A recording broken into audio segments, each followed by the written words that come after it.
Hello and good evening, everybody. It's good to be back on behalf of the University College Dublin Neurodiversity Masterclass series. I'm delighted to be joined by our regular presenters, Ken Kilbride and Valerie Andrews of ADHD Ireland, which is the leading charitable organization for advocacy and support for people with ADHD.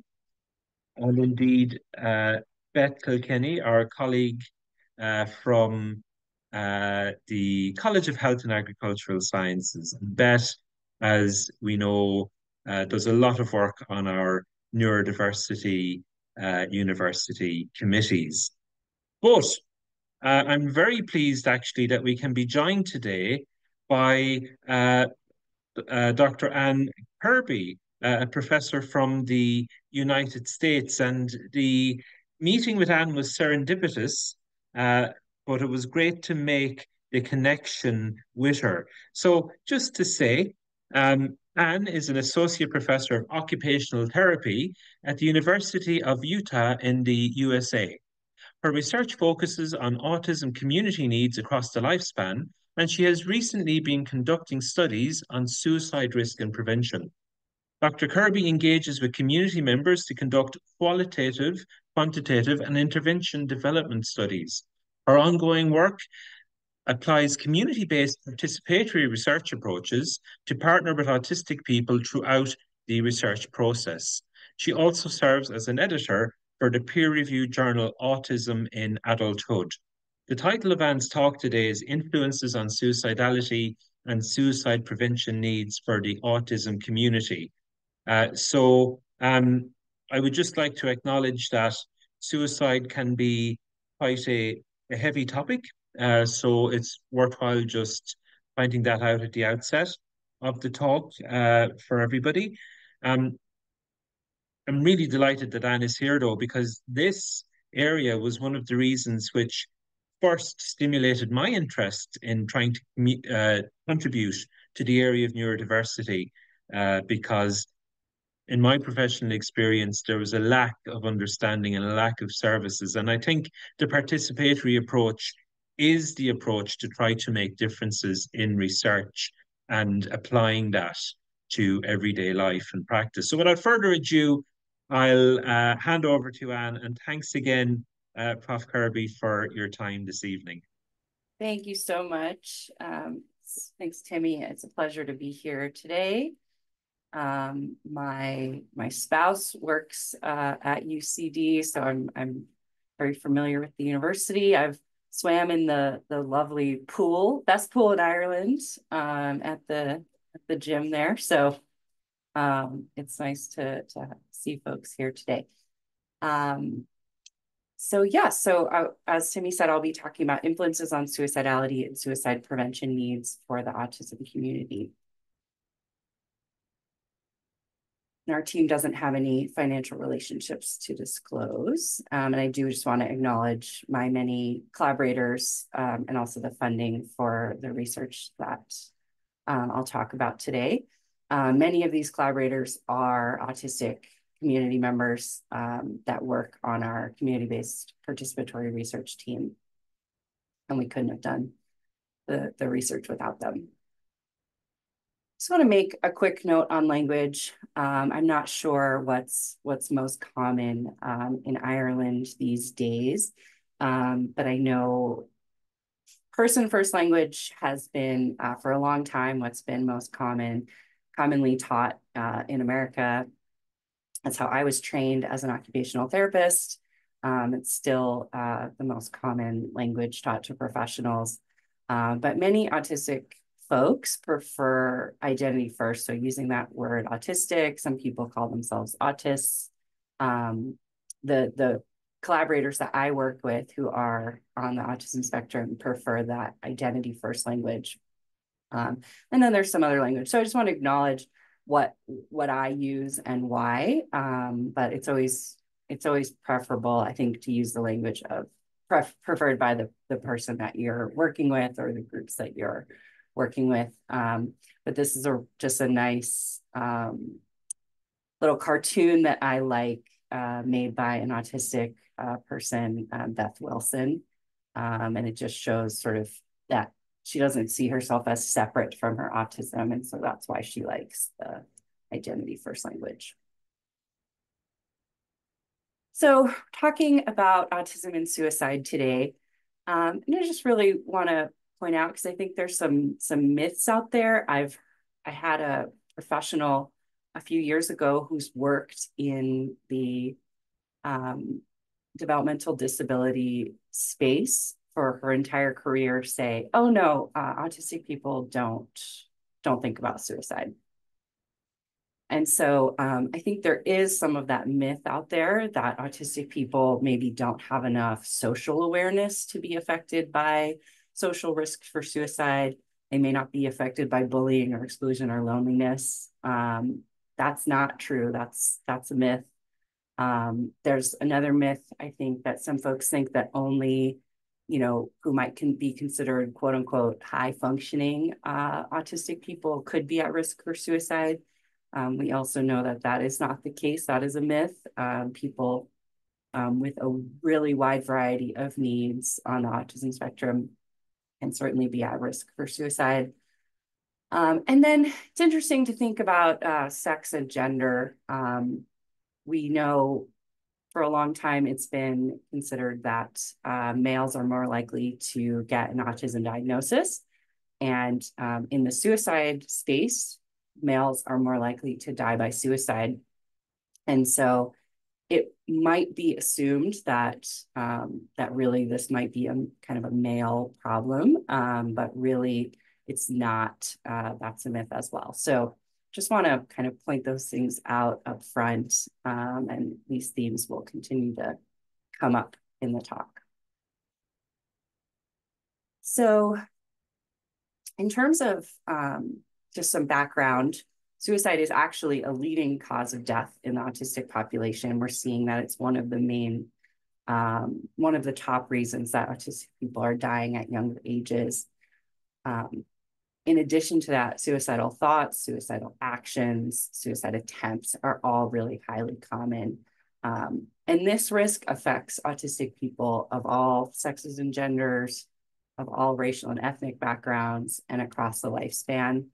And a recent study that stood out to me from the United States showed that over 35% of autistic children have expressed suicidality. And that's a really shocking number to me when we're talking about children as young as 8. And so I just really want to point that out. And research on suicide risks and prevention is a top priority of many autistic community members. We see it come up on surveys and things from research that's been done in many different countries asking autistic folks and other stakeholders like family members what are important things we need to know more about. And something that I've been really interested in is thinking about not only helping folks once they are suicidal, but also trying to go kind of further earlier in the process, and not just kind of help people once they are suicidal, but trying to prevent suicidality in the first place or reduce it or get supports earlier on in the process. So sometimes the word suicide prevention is synonymous with crisis support, and we're not thinking about it in that way. We're trying to think about it from a really broad lens and multiple levels of prevention. So I've been very busy doing a research study that I'm going to share about. So we did in-depth interviews to gather perspectives from many different stakeholders. So we talked to autistic adults with a history of suicidality, family members of autistic people of any age who had suicidality. And we also talked to mental health providers who have worked with at least 15 autistic people with suicidality. And we wanted to understand what has been contributing to suicidality, what has been really supportive of mental health and trying to prevent or reduce that suicidality, and then what ideas these different stakeholders have for suicide prevention for the autistic community. And we did this full study using community-based participatory research practices in partnership with autistic adults. And we did that I work with a group called Aspire, the Academic Autism Spectrum Partnership in Research and Education. And they were founded in 2006 and have been doing community-based participatory research with autistic folks for almost 2 decades, really pioneering this work. So I've been really grateful to have the opportunity to learn from all the work that they've done up till now, and to be able to contribute back to that organization. It was founded by an autistic community member and a non-autistic scientist. And they've done other studies. You can check out their website, which is down there on the bottom right. They've done studies on healthcare. They have a huge healthcare toolkit, which might be of interest to folks who aren't aware of it. They've done studies on employment, autistic burnout. They have a big project right now trying to improve outcome measurement for adults. And they also have an ongoing reproductive health study. So lots of really cool stuff. And our suicide prevention team has a space on that website as well. Say a little bit more about the methods. So our team was formed in 2022, and we have 7 autistic team members, and they come from various places around the US, which has been really good.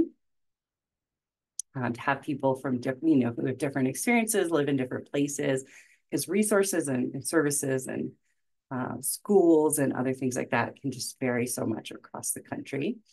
To do this project, we've met 1 or 2 times a month for about 2.5 years. People participate in our meetings by whichever means works for them. So some people speak out loud, some people type, some people have communication supporters. So whatever works. Occasionally people, aren't feeling up for going to meetings, so they participate by email. And so we do a lot of that. We always have captioning going at our meetings because some people prefer to read versus listen. All of our materials get sent out to the team ahead of time, so everyone knows what the meeting is going to be about, what we're going to talk about.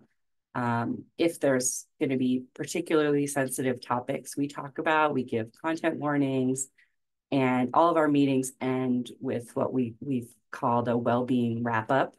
We try to just end the meetings on a lighter note, since suicide is a heavier topic.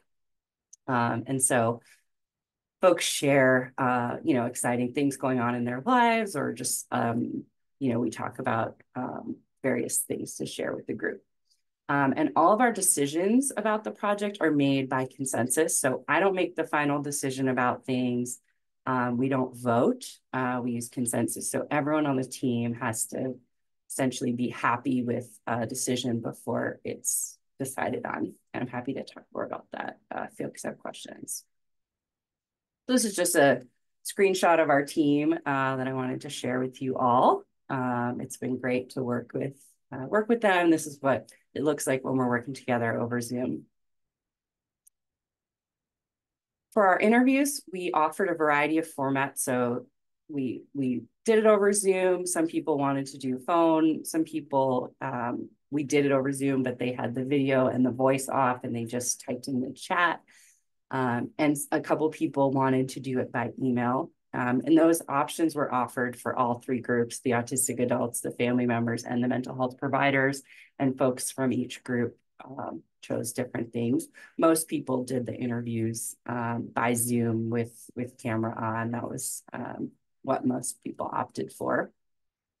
The interviews were 1 to 2 hours, many taking the full 2 hours, some even running a little over.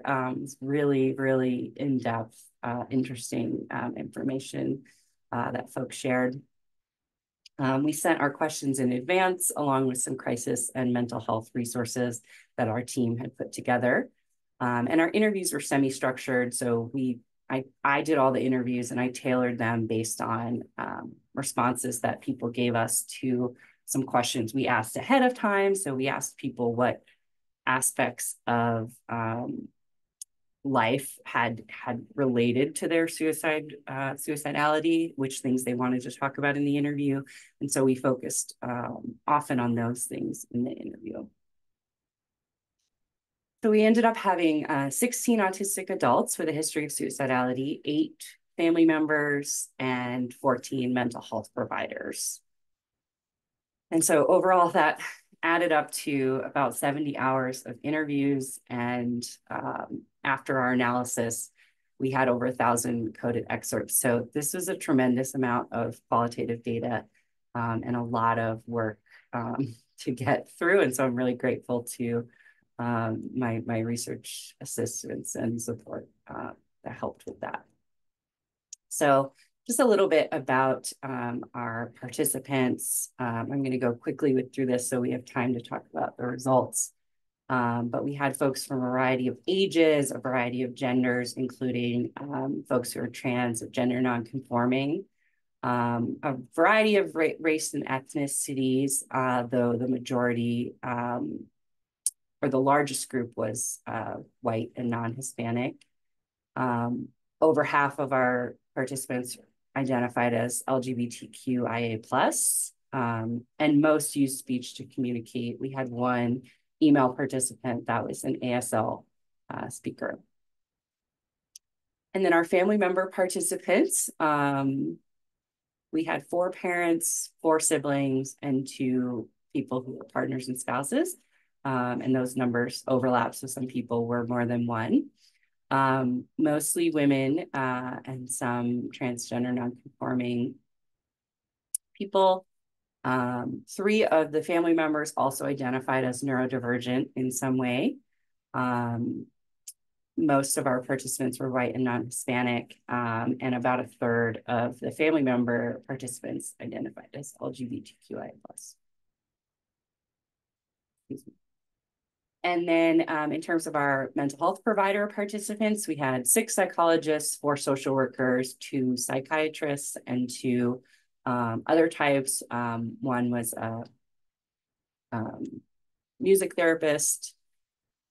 They had quite a range of years of experience, from 2 to almost 25. Mostly women. And 2 of the mental health providers were autistic, and 2 were describing themselves as otherwise neurodivergent. And most of this group was white and non-Hispanic as well. And about a third of this group was LGBTQIA+. So on to the findings.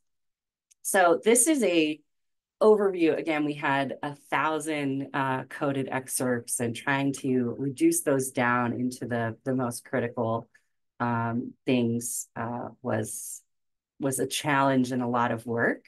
So this is the best way we could summarize all of it in one place. I want to highlight the thematic concepts that we came up with. So the first one is that pervasive negative societal attitudes and social experiences have a lasting impact on autistic people's feelings of worth. So that was the biggest thing that we heard throughout these interviews and across all the groups. So the autistic adults, the family members, and the mental health providers all talked about this, really societal pressure to conform, being excluded socially, and the need to address those things through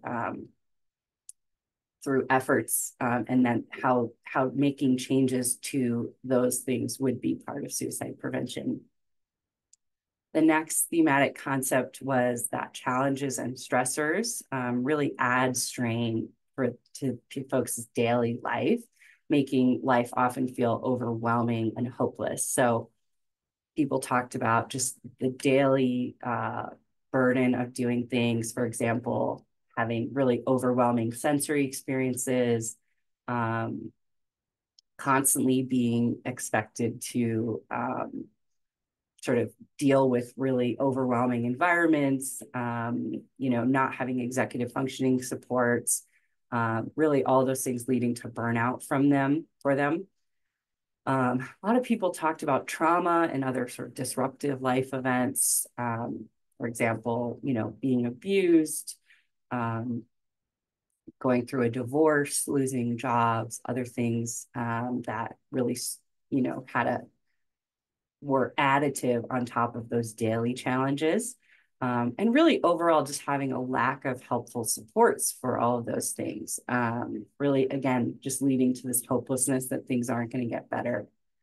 And then the final thematic concept was difficulty regulating and managing emotions can increase the likelihood of suicidal feelings and actions. And so really, it's like all three of these things together really seem to create a very difficult situation for many autistic people.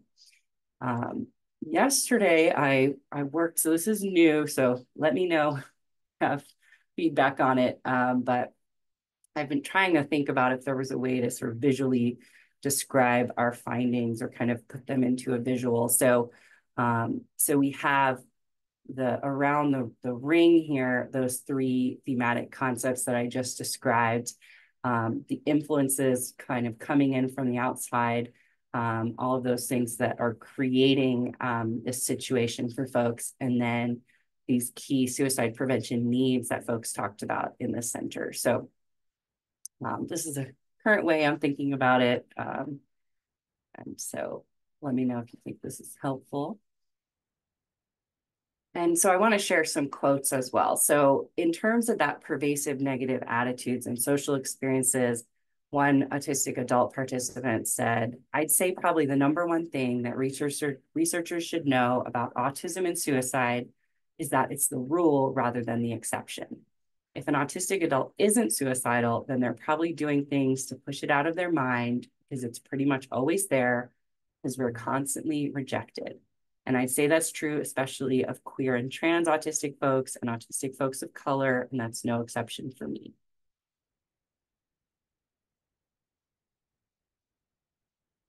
Another participant described thinking back and saying the feeling was kind of just not wanting to exist anymore, just completely escape everything and just not exist.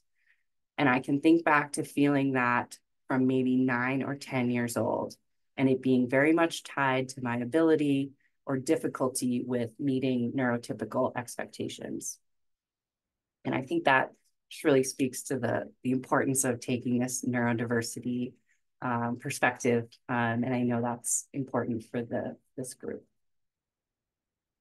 In terms of addressing those daily challenges, I asked one participant, what sorts of help do you think you need? And they said practical help. And I think the key here is to ask autistic adults what they need help with and then believe them.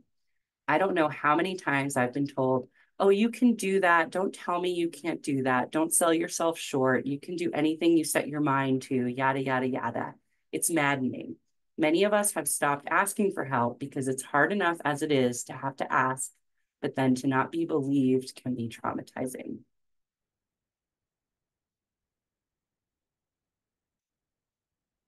And then onto that third concept of real difficulty regulating emotions, one autistic adult participant said, I believe I have alexithymia. Sometimes I can feel numb, so I don't know what my feelings are.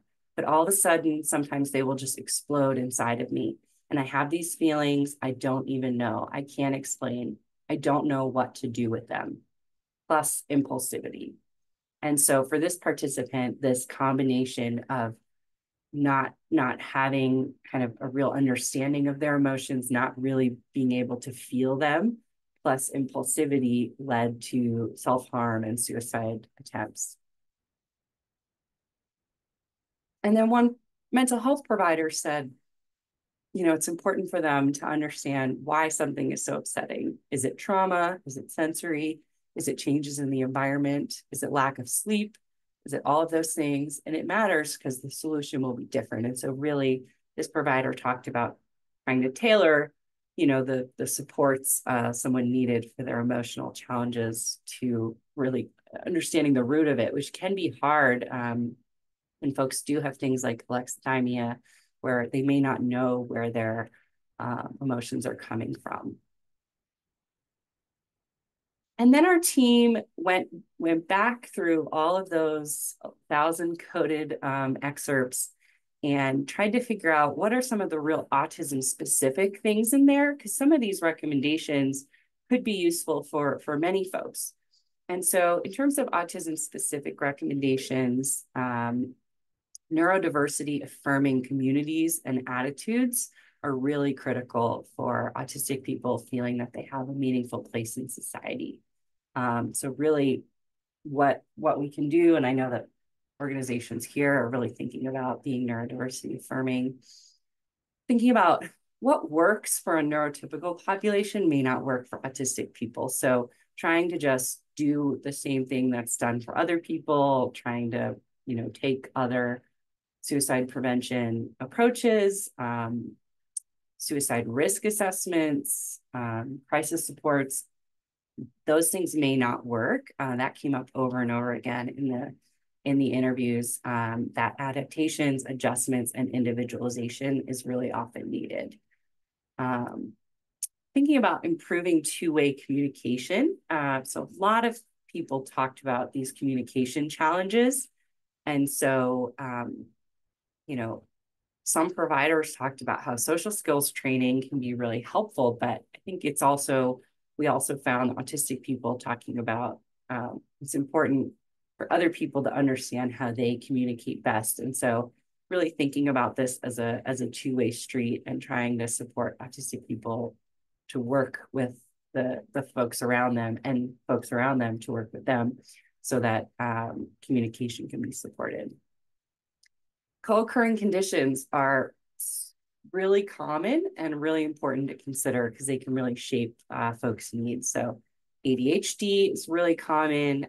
If someone has a co-occurring intellectual disability, that's going to really shape their needs, important to consider.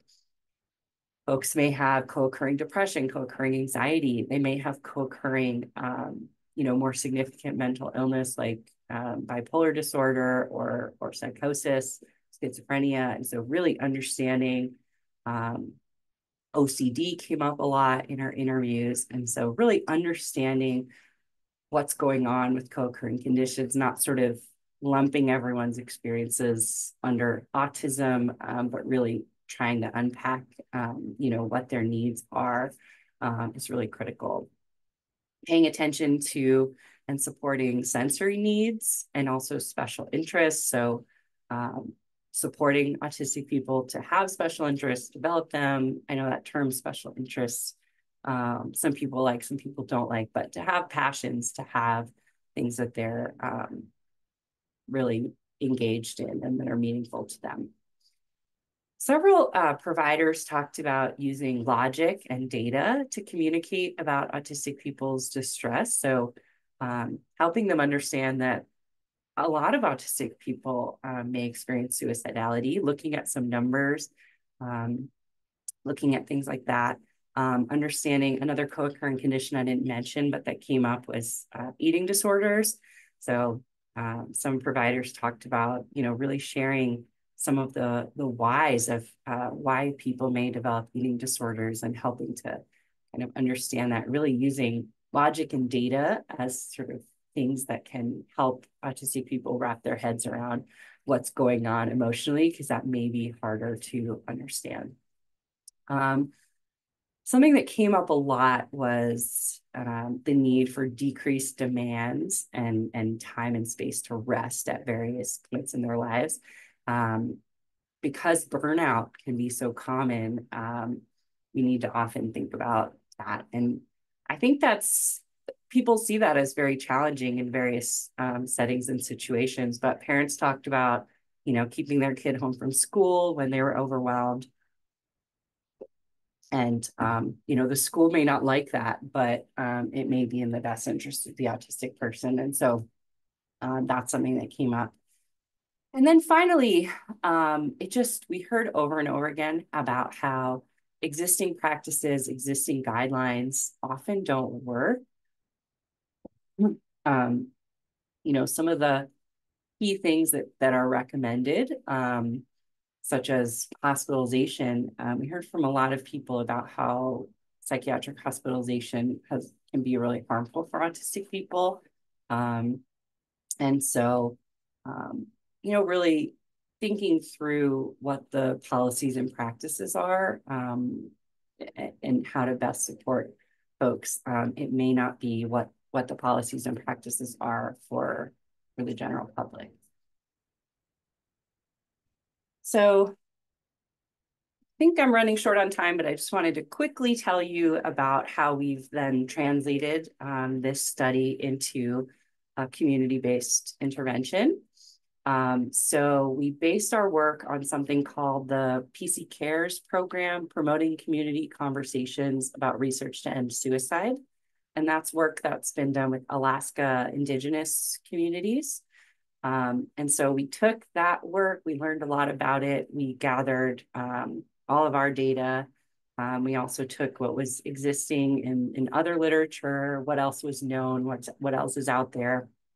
We worked with our whole team of autistic adults and other team members to pull all of that stuff together. And we developed a 4-part interactive virtual training for autism community organizations. And we're currently pilot testing that with autistic. So with me and 2 of our autistic team members are running those groups, and it's been going really well so far. So we translated, again, this PC Cares program into our team named our program Forming Love Around Autistic People to Prevent Suicide. I'm really thinking about this concept as, again, not crisis support, but really a really holistic understanding of what's needed for suicide prevention.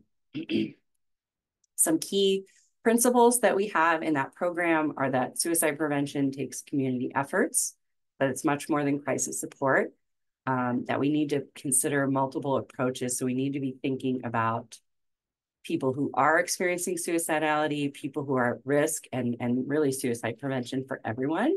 And we do think that because of that approach, that we can be thinking about suicide prevention for everyone, that suicide prevention can be part of every organization's work.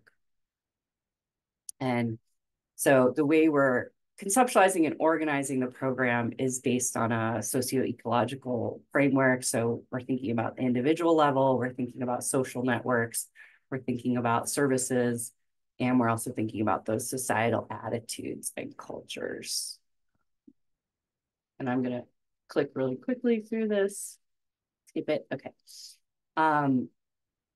And so right now we're working on publishing our findings from these interviews that I talked about. So we're working on an academic publication, but we also want to have a lay version of the manuscript that's more readable for community members. We're also thinking about other kinds of dissemination to the community, info sheets or videos. And so we're brainstorming as a team what that's going to look like. We have, as I said, been pilot testing our developed program, and so we want to evaluate that and refine it for larger testing. And then we also have a new project that's using national data in the US to understand influences of policy and practice on suicidality. So we really want to understand, are there certain states where the situation is better for folks, or where practices might be better, and so that we can make recommendations for improvements. So I'll end there. Really grateful to be here. Happy to circle back and talk about any things that people want more information on that I talked about. Yeah. Well, thanks for that. It was a very interesting presentation, and obviously, to forgive me, but it is a topic that we know of here in Ireland as well. So, unfortunately, we know that there is higher rates among people with autism going forward. So, anything that we done to help and assist that is of value. One thing's just I'm sure, and Valerie there, we're just going through the questions, and we can get to them in a moment. But just one thing I just noticed in terms of the thematic review that you had. And what you said was pervasive negative social attitudes. I was interested in the word pervasive in that sentence. Yeah, what do you mean by that? So pervasive in this context, really we're thinking about this as it's everywhere, and that's from the experience of the autistic folks. It was, it wasn't a negative societal attitude, in one place or from one source. It was throughout their whole lives, from everyone. It was often from their family, from their peers, from their teachers, from their therapists. And so it kind of, yeah. So that word pervasive kind of means like that it was kind of everywhere for them. And so, we just wanted to, I think, emphasize that those attitudes and experiences kind of were throughout their lives, and lots of different experiences. And people shared rare experiences where there was one time I felt like I belonged, or some people said I've never felt like I've belonged anywhere. Even when I'm part of a group, I don't feel like I belong there. And so, yeah. Does that no, thank you very much for that. And I'll just say, we'll obviously just forgive me, just a couple of questions, but more important questions come in from people attending. So if anybody does have a question, if they just like to pop it into the Q&A rather than the chat, we'll get to it. I'm sure Beth will have a question there for the moment. But just on the question I was talking about there, the pervasive negative social attitudes. But just on the other side, one of the things you had mentioned was one of the most affirming things was neuroaffirmative positive communities. So what's that, and how do we get there? Yeah, I mean, that's a big question. Okay. So like, I think you're right, neurodiversity is a large movement, but really the idea is that people whose minds work in different ways are able to participate and be valued and contribute in unique ways to society. And so, I think one of our team members repeatedly tells us that our research project is like one of the only things that they've ever done where they feel supported. And so some of those things that I described that we do, we send our information out ahead of time. We invite people to participate in whatever way feels comfortable for them. All of those things have been, I think, neurodiversity affirming for them. There isn't one way that they have to participate. There isn't one way they're expected to talk. There isn't one opinion they're expected to have. And so really trying to be really inviting and supportive of lots of different ways of participating in the world and having strengths. And, I think that's the best way I can describe it in a brief moment, but other folks may have ideas in the chat as well. No, I appreciate that. Well, thank you very much. And maybe just go to Beth for the first question from the participants. Hey, thank you, Ken. Thanks, Dan. That was a great session, and really informative, and also quite sobering as well, when to kind of get that impression from the community, when we kind of anticipate that we would have made greater progress so that people weren't feeling like that at this stage. So the first question in the Q&A is from Kate, and she is asking, was masking a theme that emerged from the participants? Yeah, so that's a great question. And I know masking is something that has come up in other research. So it's definitely something that we were interested to hear from folks about. And I think, that term didn't come up all that much, but the concept of feeling pressure to fit in and being pressured to have this quote neurotypical expectations, I think is really closely related to masking. And so folks talked more about the pressure versus masking is something they do. It wasn't that, I think they weren't talking about them masking or not masking wasn't what the suicidality was about. The pressure was what was informing the suicidality. And so I think that's important for us to think about, is we're not blaming the masking or the what the autistic people are doing, but blaming the societal pressure that's on them that may have forced them to mask or may give them pressure to mask. And so I think they're very closely related, but the way we would address them is perhaps quite different. And maybe just Thank you thanks. very much for that. Yep. Go. Right. I was just going to I'll just maybe move on to the next question. Thanks. So this is from Alexa, and they say it's very hard to get Hey, Alexa. A million Googles go off. It's very hard to get institutions to take this kind of work seriously. They don't seem to equate these findings to people who work and live within their institution. Often, if meets aren't organised through official channels, there isn't a room available or funding for simple things like tea and coffee. But it's also the validation of being recognised as an identity-based community group. What should we do to try to let the higher-ups know neurodivergent people must feel community and togetherness to prevent suicide or self-harm?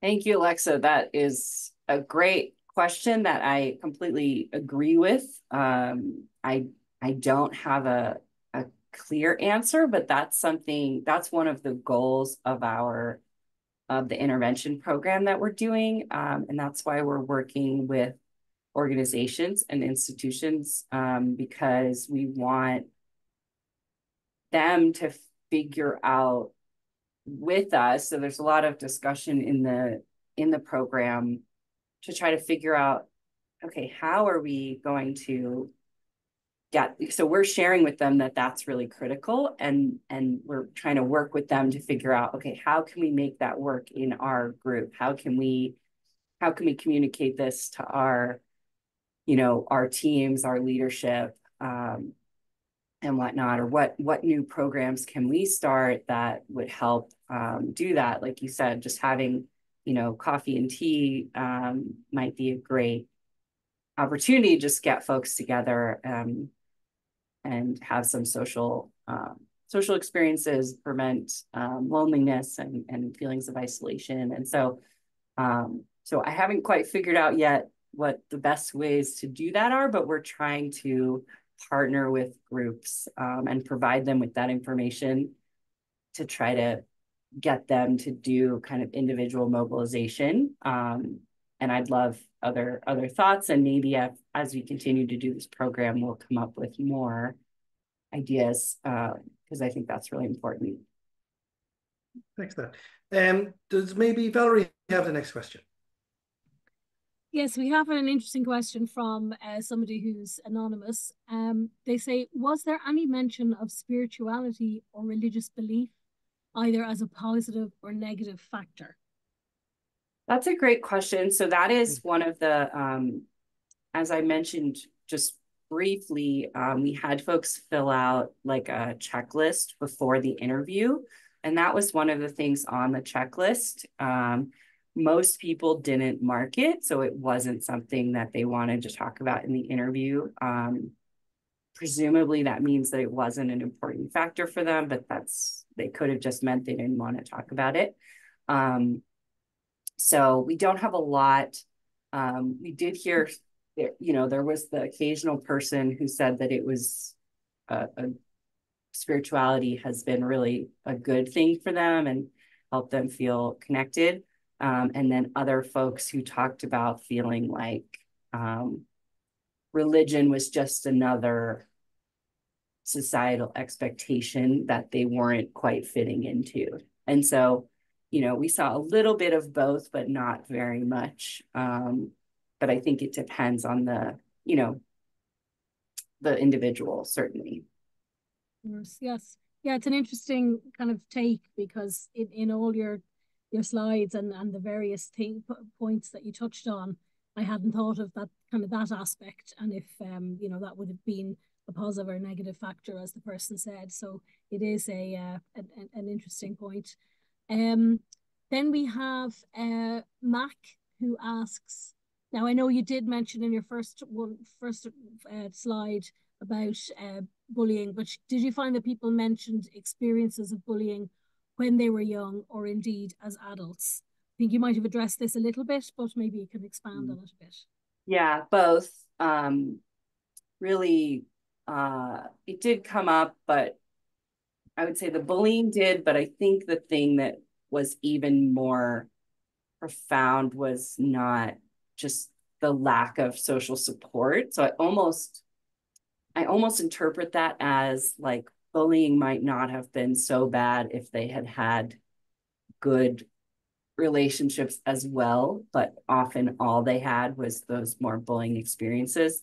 And yes, I heard about them from childhood. I heard about teachers being the bullies, and peers, and then people talked about being, as an adult, getting bullied on social media or other things like that. So lots of different experiences with bullying, and just contributing to that feeling of hopelessness, and just not feeling like they had a purpose, they didn't belong. Yeah. Okay, thanks very much. Maybe just before I Ken, go, do you want to take the next one? yeah, great. There was actually just one was in the chat there from Emma. Excuse me. Did autistic burnout come up for participants in the research? Yeah, so burnout came up a lot, and really that mostly ended up in our theme about the daily challenges. And it felt like burnout was this product of just every single day facing challenges, not having the supports they need, and just kind of going through life, feeling like they didn't have the tools they needed, they weren't supported, they weren't their needs weren't being met.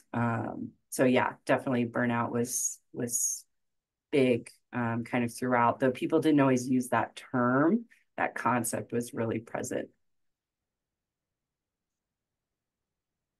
Well, thanks for that. Just want to forgive me, just I may have missed this myself at the very start.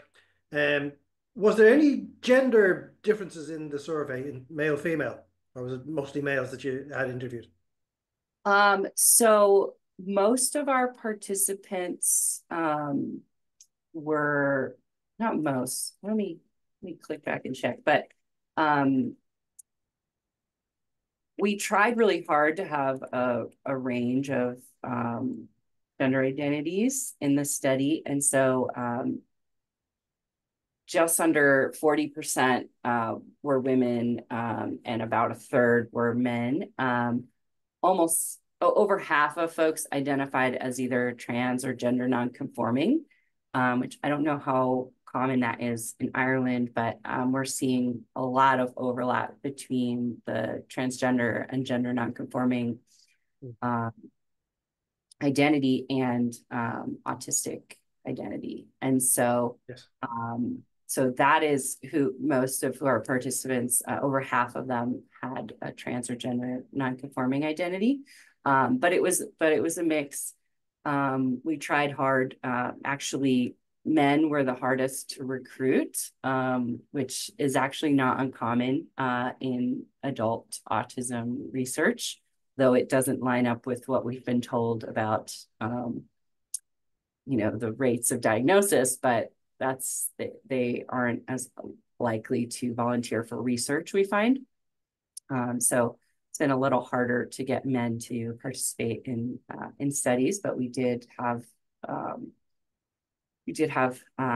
actually I think it's about a quarter of the participants were men. So yeah, so in terms of differences, I would say, we were always looking out for kind of differences between groups and different characteristics, and nothing really emerged. I would say more similarities than differences across gender identities, though people who were transgender and gender nonconforming were likely to talk about, feeling bullied or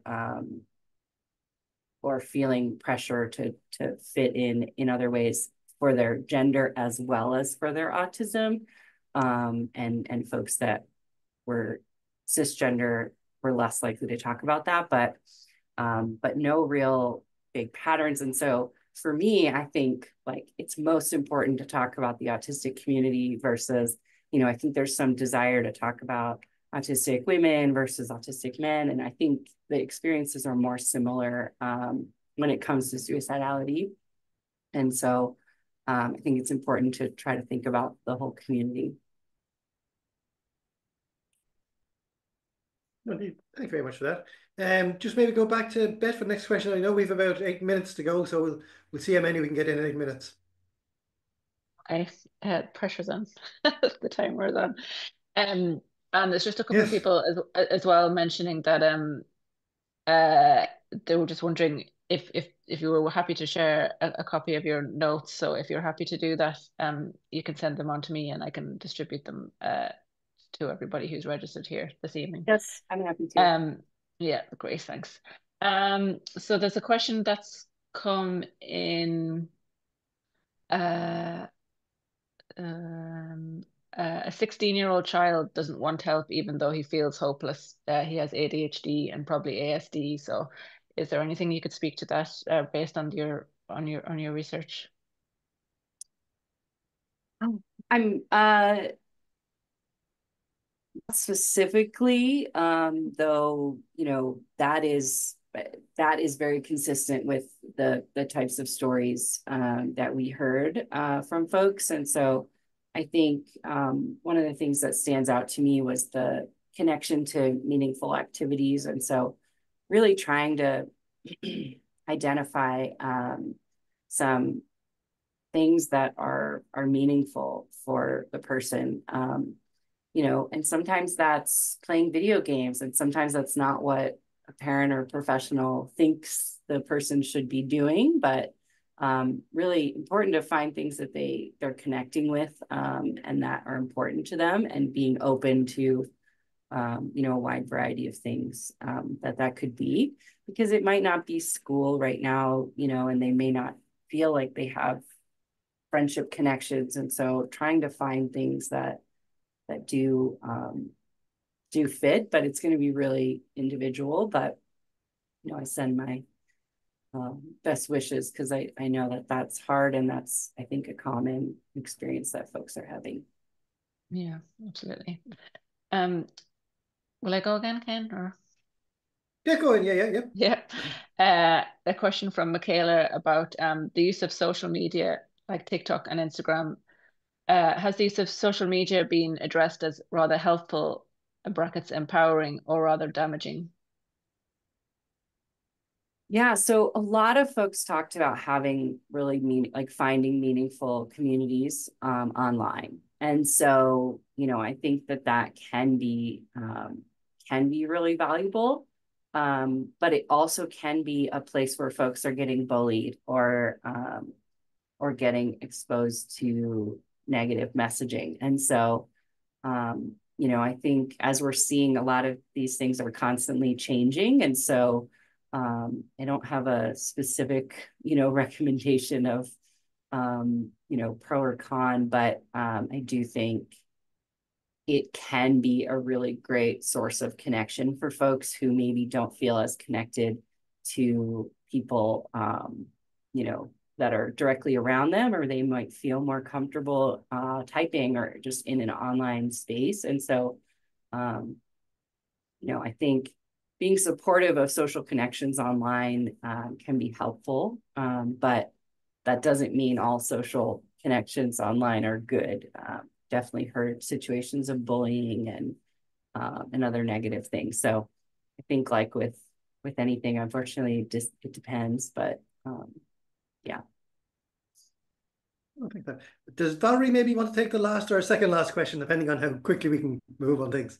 Yeah, I can do. So Brent asks, has there been a comparison between predictors of suicidality between neurodivergent and neurotypical populations? It sounds like there is a lot of overlap. Yeah, so there's been some unique things have come out in some research. For example, things like the masking is not something that comes up in the neurotypical population. but I think we need more research, and there's more research ongoing about predictors. But we did find in this that a lot of the things that folks talked about were in line with what's known about suicide risk in general and about suicide prevention in general. And that's why we went back through our themes to try to pick out those more autism specific things so that we could really make sure that those stood out, because I think a lot of the common, the things that got talked about most, with the exception of the societal pressure and the neurodiversity, a lot of the other things were fairly consistent with what we know from other suicide research. And so yeah, we've tried to pick it out, but there are other studies that need to be done and that are, I know, ongoing to try to unpack some of the sort of predictors and associations to see what might be more unique, might need to be addressed. Mm-hmm. Okay, yeah, that makes sense. Our last question in the Q&A box is probably too big to answer in the last 2 minutes, but I'll say it anyway. Max says, since research indicates that everybody's brain is different, both structurally and functionally, does this question the concept of neurotypical? That's a big discussion. Certainly, that's a big question, and yeah, I cannot, be the answerer of it, but and it's a fair point as well. Like, maybe are we all on some kind of spectrum or something, So right. yeah, it's a very interesting point. Yeah. I think just one thought about that is that when we're saying, neurodivergent and neurodiversity, we're reflecting on people whose needs are not being met in our kind of general current practices. And so, while everyone is different, I, certainly agree with that. Some people seem to align better with how the world is designed and how society treats people and what the expectations are. And some people, it's not working as well for. And so I think there is still some importance in that distinction, because it helps us identify a group that may need different kinds of supports. And so I'll just end. Okay. That's perfect. I think we've got Ken, just one last thing. Sorry, Ken, just somebody had put this in the chat instead of the Q&A, but it's a small enough one. Indigo says they're low in autistic and low in vitamin D. Does lack of certain vitamins contribute to feelings of suicidal ideation? Which I find an interesting point as well. That's not something that I can speak to. My research has not gone there, but I don't know. That's another very kind of specific, big area, I would think. Yeah. Thanks. Well, we're just up to 6 o'clock, so thanks very much, Farhan, for coming along, giving the presentation. It's very interesting. I say, forgive me, I don't want to summarize your entire point, but I think, to say suicide and autism is a challenge out there for society, and the answer lies with us all, rather than just with one particular sector. That's something we all need to come together to resolve. So, and hopefully we can do that for autism, ADHD, dyslexia, and other conditions on the neurodiversity spectrum. And I think we'll end up with a better world for that. So thank you very much, Farhan, for that. Thanks to Val. Thanks to Beth for collating all the questions.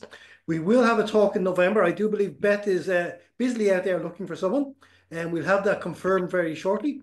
And then we'll stick it up on the Eventbrite page, and you'll be able to book on that. And we look forward to seeing you all very soon. So again, thanks for everybody coming along, which is most important. And we look forward to seeing you again next month. Thank you, everyone. Thank you, Anne.